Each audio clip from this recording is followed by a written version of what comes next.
कहानियों की दास्तान यूट्यूब चैनल में खुशामदीद। अगर आपको हमारी कहानियाँ पसंद आए तो हमारे यूट्यूब चैनल कहानियों की दास्तान को सब्सक्राइब करें ताकि आप मज़ीद दिलचस्प कहानियाँ सुन अंधे फकीर की कहानी। ये कहानी एक अंधे फकीर की है जिसका दिल दुनिया की हर शय से जुदा था। उसकी आंखें रोशनी से महरूम थीं, लेकिन उसकी रूह में ऐसी रोशनी थी जो लोगों के दिलों को जगमगा देती थी। लोग उसे बाबा फकीर कहते थे और उसकी झोपड़ी छोटे से गांव के किनारे पर थी। झोपड़ी से आगे एक पुरानी सूखी नदी बहा करती थी जिसे लोग अब मरहूम नदी कहते थे। बाबा फकीर का मन उस नदी की तरह ही शांत और गहरी सोचों से भरा था। वो हर रोज सुबह अपने लकड़ी के डंडे के सहारे चलकर गांव के चौराहे तक आता। चेहरे पर सफेद दाढ़ी, माथे पर बुजुर्गी की झुर्रियां और आंखों के खाली गड्ढों में सुकून की एक ऐसी चमक थी जो देखने वालों के दिल में ठंडक पहुंचा देती थी। बाबा फकीर के पास कुछ नहीं था सिवाय उसके लिबास के। एक पुरानी चादर और एक अम्बासा और एक कटोरा जिससे वो भीख मांगता था। लेकिन उसकी आवाज, उसका अंदाज और उसकी बातों में एक ऐसा असर था कि लोग दूर दूर से उसकी बात सुनने आते थे। गांव के लोग कहते थे कि बाबा की आंखें दुनिया देखने के लिए नहीं थीं, बल्कि दिलों के हालात समझने के लिए बनी थीं। कई बार वो अनजाने लोगों के बारे में ऐसी बातें कह देता जो सिर्फ वही जान सकते थे।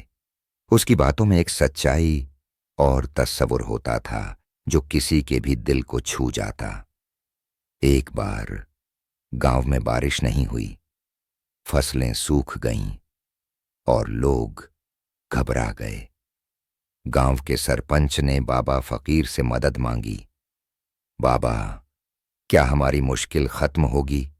क्या बारिश होगी? बाबा ने अपना कटोरा उठाया, आसमान की तरफ सर उठाया और एक गहरी सांस लेकर कहा, बरसात जब तब आएगी जब इंसान अपने दिल को साफ करेगा। बारिश नहीं रुकी है, इंसान की इंसानियत रुक गई है। गांव के लोग चौंक गए। क्या सच में बारिश उनके कर्मों पर निर्भर थी? कोई यकीन नहीं कर रहा था, पर बाबा फकीर के लफ्जों में एक अजीब सा अततजितुसा असर था। उसकी हर बात गहरी, जैसे वो खुद अपने दिल की गहराइयों से बातें कर रहा हो। वक्त बीतता गया और एक दिन गांव में एक अमीर आदमी आया। उसके पास दौलत थी, पर दिल में चैन नहीं था। उसने सुना कि बाबा फकीर के पास कुछ ऐसा है जो दुनिया का कोई और नहीं दे सकता। वो बाबा के पास गया और बोला, बाबा, मैं खुश नहीं हूं। मेरे पास सब कुछ है, लेकिन सुकून नहीं है। क्या आप मुझे कुछ दे सकते हैं? बाबा फकीर ने मुस्कुराते हुए कहा, जो तुझे चाहिए वो दौलत नहीं खरीद सकती। सुकून वो है जो तुझे अपने दिल के भीतर मिल सकता है। बंद आंखों से देख, अपने अंदर झांक, वहां तुझे सुकून मिलेगा। उस आदमी ने बाबा की बातों पर गौर किया और फिर अपनी दुनिया को नए नजरिए से देखने लगा। उसकी दौलत मायने खोने लगी और वो समझ गया कि असली सुकून अपने आप को पहचानने में है। एक रोज गांव में एक औरत आई जिसका बच्चा खो गया था। वो रोती बिलखती बाबा के पास आई और कहा, बाबा, मेरा बच्चा खो गया है, उसे ढूंढने में मदद करो। बाबा ने उसकी तरफ अपने हाथ फैलाए और बोला, बेटी, तेरा बच्चा तुझसे दूर नहीं है। अपने दिल की आवाज सुन और वो तुझे वहीं मिलेगा जहां तूने कभी उम्मीद खो दी थी। वो औरत बाबा की बात समझ नहीं पाई, लेकिन उसकी बातें उसके दिल को सुकून देने वाली थीं। वो घर लौटी और उसने अपने अंदर झांक कर वो हिम्मत और भरोसा पाया जो उसे अपने खोए बच्चे तक ले गया। बाबा फकीर की कहानियां गांव के हर कोने में फैलने लगीं। हर कोई उसकी तरफ रुख करता, हर कोई उसकी बात सुनता, लेकिन उसे कभी इस बात का गुमान नहीं था। वो अपनी साधारण झोपड़ी में रहता, सूखी नदी के किनारे बैठकर अपनी तस्वुर की दुनिया में खोया रहता। आखिरकार एक दिन बाबा फकीर इस फानी दुनिया को छोड़कर चला गया। उसकी झोपड़ी खाली हो गई, पर उसकी बातें, उसके लफ्ज गांव वालों के दिलों में बस गए।